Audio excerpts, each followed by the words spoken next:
스가랴 8장 14절에서 17절의 말씀이 되겠습니다. 스가랴 8장 14절에서 17절에 있는 말씀 한 목소리로 합독하시겠습니다.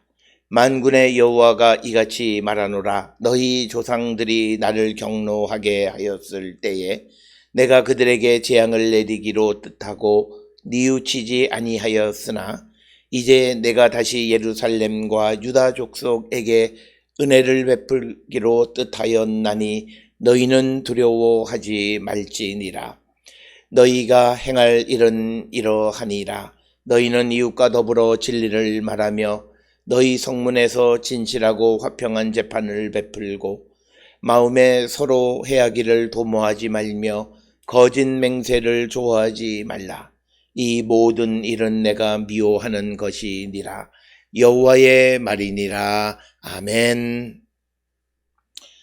오늘 우리가 함께 읽은 스가랴 8장 13절로부터 17절에 있는 말씀은 이제 과거에 하나님께서 이스라엘 조상들에게 진노하셔서 그들에게 재앙을 내리시기로 뜻을 정하고 뜻을 변하지 아니하셨으나 15절에 나오는 것처럼 이제는 내가 예루살렘과 유다 족속에게 은혜를 베풀기로 뜻하였다. 그래서 너희는 두려워하지 말라라고 하는 것. 따라서 오늘 주시는 말씀은 하나님께서 이스라엘 백성들에게 그들의 사명인 성전을 재건하는 일을 독려하면서 이제 마지막으로 그들에게 주시는 약속이 다시는 하나님께서 유다와 예루살렘 족속들을 괴롭히지 아니하실 것이고 오히려 그들에게 은혜를 베푸시겠다라고 하는 것이 오늘 주시는 본문의 말씀이 되겠습니다. 특별히 오늘 주시는 14절과 15절에 있는 말씀은 이제 14절에서 하나님께서 이스라엘 유다와 예루살렘 족속의 조상들이 하나님의 노를 경노하게 하였지만 그래서 내가 그들에게 재앙을 내리기로 뜻하고 뉘우치지 아니했다. 오늘 주시는 본문의 말씀에서 하나님이 뉘우치시다라고 하는 그런 말씀은 이것은 예레미야 20장 16절에 있는 후회하지 아니하셨다. 그래서 하나님이 범죄한 이스라엘에 대해서 재앙을 내리신 것에 대해서 뜻을 돌이키지 아니하셨다라고 하는 겁니다. 따라서 오늘 주시는 14절에서 우리에게 보여주는 하나님의 이미지는 하나님은 정의의 하나님이시고 하나님은 어떤 경우에도 악을 용납하는 분은 아니시다라고 하는 것을 우리에게 분명하게 가르쳐 주시는 말씀입니다. 그래서 지금 이스라엘 백성들이 그 악에 대한 하나님의 재앙으로 말미암아 바벨론 포로로 잡혀가고 또 예루살렘 성전이 무너지고 또 그 나라를 빼앗기는 그런 상황 속에 있었지만 그러나 이제 하나님께서 15절에 그들에게 이제 은혜를 베풀기로 하셨다라고 하는 겁니다. 15절에 보면 은혜를 베풀기로 뜻하셨다라고 하는 겁니다. 이 말은 직역하면 유다 가문과 예루살렘에게 좋게 하기로 결정하셨다라고 하는 겁니다. 그런데 오늘 주시는 14절과 15절에 보게 되면 그 재앙을 받던 유다와 예루살렘 족속들이 하나님께서 그들에게 은혜를 베풀게 되어지는 어떤 계기나 원인에 대한 설명은 없습니다. 따라서 오늘 주시는 이 본문을 통해서 하나님께서 이스라엘을 구원하시는 것은 이스라엘의 어떤 의로운 행위 때문이 아니라 오히려 하나님의 자비와 긍휼하심 때문이다 라고 하는 겁니다. 이것은 우리가 잘 아는 디도서 3장 5절에 있는 말씀과 마찬가지로 우리가 구원에 이르게 되는 것은 어떤 정의로운 행동 때문이 아니라 하나님의 자비와 긍휼하심. 따라서 우리의 구원은 전적인 하나님의 은혜로 되어지는 것이지 우리가 어떤 애쓰고 수고하고 노력하는 그런 것의 결과는 아니다라고 하는 것입니다. 이런 관점에서 우리가 구원을 다 모든 성도들이 원하긴 하지만 그것이 우리의 목표가 될 수 목표라고 하는 것은 내가 정하고 내가 달성하려고 하는데, 구원이라고 하는 것은 내가 달성할 수 있는 것이 아니라 하나님께서 은혜로 베풀어 주시는 것이기 때문에, 오늘 주시는 본문의 말씀에서 우리의 구원은 전적인 하나님의 은혜로 되어지는 것이지 우리의 어떤 행동에 대한 의로운 행동에 대한 결과는 아니다. 그러나 오늘 주시는 이 본문의 말씀을 우리가 악용하거나 오해해서는 안 되는 것은, 오늘 주시는 본문의 말씀에서 우리의 구원이 하나님의 은혜에 의한 것은 분명하지만, 그러나 우리에게 하나님의 은혜가 필요한 것은 우리가 아무리 열심히 하나님 앞에 의롭고 공의로운 삶을 살아간다 할지라도 하나님 앞에 온전할 수가 없기 때문에 우리를 하나님이 마지막 순간 도와주신다라고 하는 개념입니다. 즉, 우리가 예수 그리스도께서 재림하셨을 때에 열심히 세상을 살아가던 하나님의 백성들이 하나님 앞에 섰을 때 그들의 애쓰고 수고하는 것으로만은 우리가 구원에 이를 수 없을 때 예수께서 우리의 도움이 되고 변호인이 되어서 우리의 구원을 도와주신다라고 하는 그런 개념이 되겠습니다. 그렇기 때문에 오늘 주시는 본문이 전적으로 이스라엘과 유다 예루살렘의 구원은 하나님의 은혜에 의한 것이긴 하지만, 그 은혜가 베풀어지는 것은 그들이 하나님이 내리시는 재앙, 또 하나님이 내리시는 벌로 말미암아 고통 속에서 자기를 깨닫고 회개하고 주께로 돌아가기로 힘쓰지만, 그러나 그것이 온전하지 못하는 그 부족함을 채워주신다라는 그런 개념이지, 하나님이 내게 은혜를 베푸셔서 구원을 하니 나는 내가 살고 싶은 대로 막 살아야 된다라고 하는 그런 개념은 아니다라고 하는 것입니다. 특별히 우리가 바울 서신에서 사도 바울은 우리를 빛의 자녀이고 또 그리고 낮에 속한 자들이고, 그래서 우리는 주님의 말씀을 듣고 그 말씀 안에 살아가는 자, 그러나 우리의 애씀과 수고함으로 온전치 못하는 그 부분을 주께서 채워주시고 은혜로 우리의 구원을 완성시켜 주신다라고 하는 그 개념을 우리가 분명하게 이해하는 자들이 되어야 한다. 따라서 오늘 주시는 14절, 15절에서 하나님을 경노하게 했던 조상들에게 하나님은 재앙을 내리셨지만, 그러나 지금 세대에게는 하나님께서 은혜를 베풀어서 그들을 구원하시니 두려워하지 말라라고 하는 겁니다.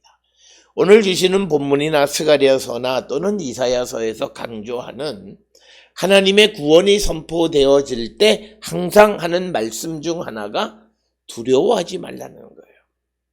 두려움을 갖는다라고 하는 것은 성경적으로 보면 구원의 확신이 없는 사람들의 삶의 모습입니다. 우리가 살아가는 이 환경에서 그 환경에 영향을 받아서 두려워하고 근심하고 걱정하는 그런 삶은 우리가 한마디로 하나님이 우리를 도와주시고 구원해 주신다라고 하는 그 구원의 확신을 갖지 못했을 때 생겨나는 현상이다. 따라서 하나님께서 이스라엘 백성들에게 이제 구원을 약속하시고 그 약속을 주시면서 그 약속을 믿는 자로서 너희는 두려움이 없는 삶을 살라고 말씀하시는 겁니다. 따라서 우리가 특히 이사야 40장에서 66장에 보면 알티라, 즉 두려워하지 말라, 이것을 우리가 전문적인 용어로 구원신탁, 하나님의 구원의 선포라는 거예요. 그래서 우리가 두려움 없는 삶을 살아가는 자가 바로 구원의 확신 가운데 사는 자이다라고 하는 것입니다. 따라서 오늘 우리가 이 땅을 살아가는 모든 성도들이 예수 그리스도께서 이 땅에 오셔서 나의 죄를 책임져 주시고 또 십자가 보혈로 내 죄를 씻어 주셔서 나를 구원해 주셨음을 믿고 확신하고 구원의 소망 가운데 살아간다면 우리는 최선을 다하는 삶을 살아가면서 이 세상에 환경이나 또는 상황의 변화에 따라 두려워하지 않는 삶을 살아가는 것은 매우 소중하다라고 하는 것입니다. 따라서 우리가 구원의 확신 가운데 살아가는 자들은 두려움 없는 삶을 살아가야 한다. 흔히 어떤 이들은 사람이 어떻게 두려워하지 않을 수 있느냐라고 하는 그런 말들을 하는데, 그것은 구원의 확신이 없기 때문에, 특히 세상을 만드시고 죽은 자를 살리시는 하나님의 능력에 대한 확신이 부족하기 때문에 두려워하는 거죠. 만약 그렇게 안 되면 어떡할까라고 하는 if 때문에 가정을 하고 두려움 속에 빠지는 자들이 많이 있는 겁니다. 그러나 참다운 믿음이라고 하는 것은 어떠한 처지나 환경 속에 우리가 있을지라도 그 처지와 환경을 주신 분은 하나님이시고, 그리고 또 그곳에서 나를 구원해 주실 분은 오직 하나님 한 분만 계시다. 그래서 고난 속에서 살아계시는 주님을 만나고 두려움 없는 삶을 살아가는, 그래서 우리가 어려움 속에서 하나님 앞에 기도해야 되는 것은, 하나님 이 어려움에서 나를 구원해 주세요라고 하는 것보다 내가 이 어려움 속에서 살아계시는 주님을 발견할 수 있게 해주세요. 그래서 주님의 뜻이 무엇이고 이 일을 통해서 내게 주시는 하나님의 은총이 무엇인가를 발견하는 영의 눈을 열어달라고 기도하는 자가 되어야 합니다. 그래서 우리가 어려움 속에서 구원을 받는 것은 하나님께서 정한 기간이 있어요. 그 기간을 지나야 되는데, 그 정한 기간이라고 하는 것은 내가 그 어려움 속에서 하나님의 뜻을 발견하는 기간과도 같다. 이렇게 말씀드릴 수 있습니다. 따라서 오늘 우리에게 주시는 이 본문의 말씀들을 통해서 우리 모든 성도들은 하나님의 구원을 확신하며 살아가는 자들로서 구원의 확신 속에서 두려움 없는 삶을 사는 거룩한 성도들이 될 수 있기를 주의 이름으로 축원합니다. 이어지는 16절과 17절에 있는 말씀에서는 이제 하나님의 구원을 확신하고 구원받은 자들이 이 땅을 살아갈 때 어떻게 살아야 되느냐. 16절에 너희가 행할 일은 이러하니라. 너희는 이웃과 더불어 진리를 말하며 너희 성문에서 진실하고 화평한 재판을 베풀고, 17절에 마음에 서로 해하기를 도모하지 말며 거짓 맹세를 좋아하지 말라. 이 모든 일은 내가 미워하는 것이니라. 여호와의 말이니라. 이렇게 기록하고 있습니다.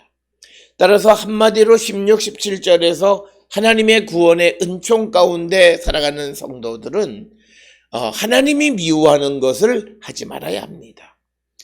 특별히 16, 17절에서 몇 가지 제시되어 있기는 하지만 하나님이 싫어하는 것, 우상을 숭배한다든지 또는 음행이라든지 여러 가지 하나님께서 근본적으로 가증하게 여기시는 것들을 행하지 않는 자가 되어야 한다라고 하는 것입니다. 그 가운데에서 오늘 주시는 16절에서 이웃과 더불어 진리를 말하라. 즉 오늘 주시는 이 본문에서 하나님의 은혜로 구원에 이르게 된 자, 구원의 확신 가운데 살아가는 자들은 더불어 살아가는 이웃과 진실한 관계를 맺고 살아가는 자들이 되어야 한다라고 하는 겁니다.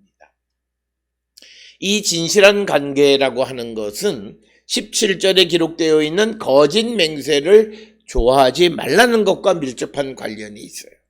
즉 예는 예, 아닌 것은 아니라고 말할 수 있는 그런 진실된 관계, 가식적이고 형식적인 그런 관계가 아니라 정말 더불어 함께 살아가는 사람들과 우리가 진실한 관계를 맺고 살아가는 자들이 되어야 한다라고 하는 것이고, 그래서 여기에서 강조하는 것이 에메트라고 하는 것입니다.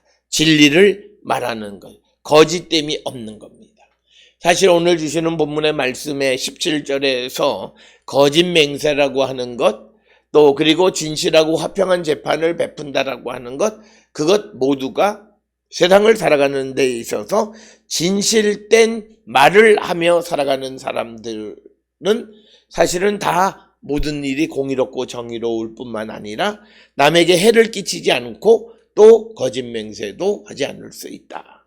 그래서 오늘 주시는 하나님의 구원의 확신 가운데 살아가는 사람으로서 내가 정말 진실되고 진리를 말하는 사람들인가 한 번쯤 성찰하는 우리 성도들이 되어야 합니다.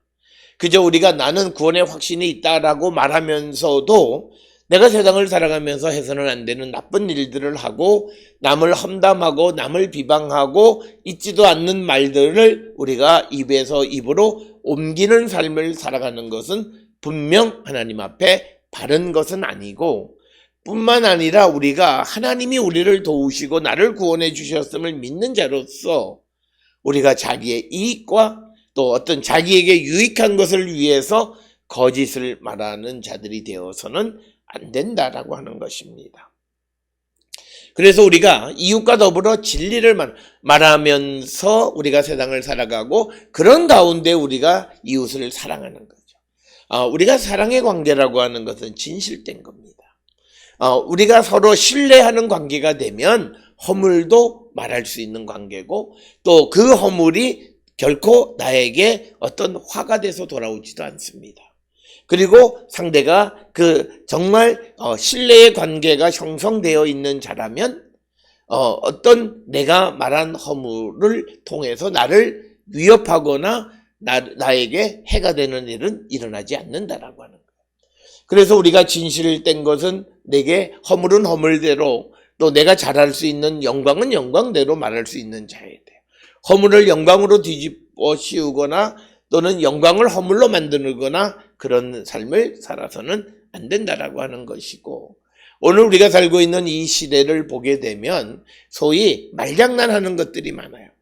그 사람의 진실이 무엇인지를 알면서도 정략적으로 거짓을 말하고 뒤집어 씌우는 것. 특별히 오늘 우리가 살고 있는 이 나라의 정치인들의 대부분이 그런 모습이에요. 상대가 무슨 말을 하는지 무슨 의도로 말하는 줄 알지만 그러나 말꼬리를 잡고 늘어지는 모습은 하나님 앞에 바람직한 자들의 모습은 아니다. 그래서 오늘 우리가 살고 있는 이 시대에 우리는 하나님의 구원의 확신 가운데 살아가는 자로서 나와 더불어 살아가는 모든 사람들에게 진실된 말을 하고 진실된 삶의 자세를 갖는 모습이 우리에게 필요하다라고 하는 것. 그것을 꼭 기억하셔서 구원의 확신 가운데 있는 자들이 살아야 되는 삶의 모습은 이웃과 더불어 진리를 말하는 것이다. 그러면서 이어지는 16절에 너희 성문에서 진실하고 화평한 재판을 베풀고, 특별히 오늘 주시는 본문에서 성문에서라고 하는 말은 고대 이스라엘 그리고 고대 근동에서 이 재판이라고 하는 것은 사람이 많이 붐비는 이 성문 근처에서 어떤 공공의 결정을 내리는 일들이 일어났는데 그중 하나가 재판이었다라고 하는 것입니다.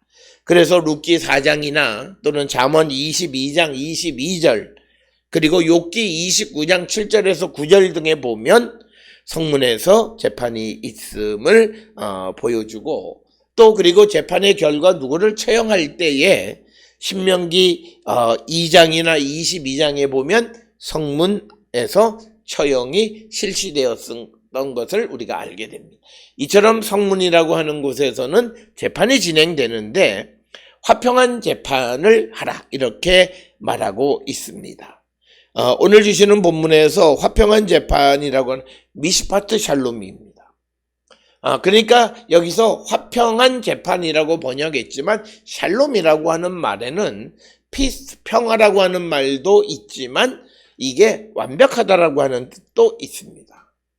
그래서 우리가 화평한 재판을 베푼다라고 하는 말을 진실하고 온전한 완벽한 이런 재판을 행하라라고 하는 그런 의미가 되겠고, 그래서 이런 말씀은 이사야 1장 77절이나 미가 6장 8절 그리고 에베소서 4장 25절 등에도 같은 말씀이 기록되어져 있는 것을 우리가 알 수 있습니다. 그래서 우리가 그 재판하는 데 있어서 완전하고 진실된 재판을 베풀어야 된다. 특히 우리가 재판이 진실하고 또 온전한 그런 재판이 되려면 우리가 재판 가운데 임하는 자들이 진리를 말하면 가능합니다. 위증하지 않고 거짓을 말하지 않고 거짓 증언하지 않는 그런 삶을 살면 그 재판은 진실하고 화평한 재판이 되어진다라고 하는 것입니다. 오늘 우리가 살고 있는 이 시대에 이 재판이라고 하는 것이 사법기관을 통해서 어떤 일에 옳고 그름을 판단하는 것이 유전, 무죄, 무전, 유죄로 되어지면 그 사회는 부패했다라고 하는 거죠. 그래서 우리가 대형 로펌에 큰 돈을 내고 어떤 사건을 맡기면 그 사건은 무조건 이기는 그런 관계가 되어지면 그 사회는 병든 사회이다라고 하는 것입니다. 그래서 변호사의 조력을 받든 안 받든 또 그리고 그것이 대형이든 아니든 그 재판의 결과는 항상 동일해야 하는데 1심에서 어떤 자기에게 불리한 판결을 받은 이가 대형 로펌을 사서 2심에서는 자기에게 유리한 것을 받아내고 결국은 자기에게 유리한 것을 받아낸다라고 하는 그러한 시스템 자체는 물론 판단을 잘못해서 잘못이 교정되어지기도 하지만 그러나 그것이 어떤 물질에 의한 것이나 관계에 의한 것이라면 그것은 진실하고 화평한 온전한 재판은 아니다라고 하는 것이고, 그래서 우리 사회가 건강하냐 안 하냐는 것은 재판이 어떠냐라고 하는 거예요. 그래서 재판은 정치 편향적이어도 안 되고 또 그리고 권력 지향적이어도 안 되고 항상 그 현상과 법조문과 증거를 통해서 아주 공평한 재판을 하는 사람들이 그것이 정말 바른 재판을 하는 사람이다, 이렇게 이야기할 수 있습니다. 그러면서 17절에 서로 마음에 서로 해하기를 도모하지 말라. 그러니까 마음속으로 상대에 대해서 미움을 품거나 또는 상대에 대해서 원망을 품거나 또는 상대를 해하려고 하는 그런 의도를 품지 말라라고 하는 것입니다. 이런 내용은 우리가 그 레위기 19장 14절이나 17절, 18절 등에서도 보면 그런 내용들을 이야기하고 있고, 특별히 우리가 스가랴 7장 10절에서 과부, 고아, 나그네와 궁핍한 자를 압제하지 말며 서로 해하려고 마음에 도모하지 말라 하였으나, 이런 말씀이 있듯이 우리가 마음속으로 남을 해하려고 하는, 그래서 우리는 앞에서는 좋은 말을 하지만 뒤 돌아서서는 상대의 그 등에 칼을 꽂는 그런 말을 하는 자들은 바람직한 자가 아니다. 그들은 자기들이 생각할 때 세상을 아주 전략적으로 잘 살아가는 것 같지만 하나님 앞에서는 바람직한 삶의 모습이 아니고 그들은 하나님이 심판하신다라고 하는 것이고요. 그 다음에 마지막으로 거짓 맹세를 좋아하지 말라. 특별히 사람들이 거짓 맹세를 하는 이유는 자기의 이익을 도모하기 위해서 위증을 하기도 하고 또 가짜로 이 말을 하기도 합니다. 그래서 예할 것을 예해야 되는데 예가 아니오가 되고 아니오가 예가 되는 것들은 전부 다 위증에 해당하는 것이고, 거짓 맹세에 대해서는 이미 우리가 보았던 출애굽기 20장 16절이나 또는 레위기 19장 12절 등의 거짓 맹세에 대해서 금하는 것을 보고, 또 우리가 스가랴 5장 4절 등에서도 보면 하나님의 이름을 가르쳐 망령되이 맹세하는 자들, 즉 거짓 맹세하지 말라라고 하는 그런 말씀들이 많이 있습니다. 따라서 우리는 우리의 삶을 내가 내 자신의 이익을 위해서 본 것도 보지 않은 것처럼 또 안 본 것도 본 것처럼 그렇게 만드는 것들은 하나님 앞에 바람직하지 못하고 언젠가는 그것이 다 드러나게 되어진다라고 하는 것입니다.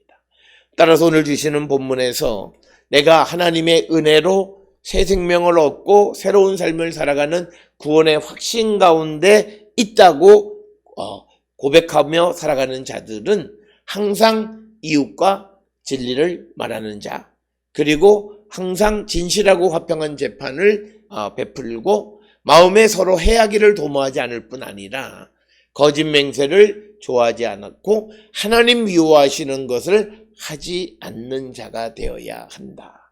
그래서 오늘 주시는 이 스가랴 8장 13절로 17절이 우리에게 주시는 말씀은 하나님의 구원의 은총 가운데 살아가는 자들은 하나님이 미워하시는 것을 행하지 않는 자이다.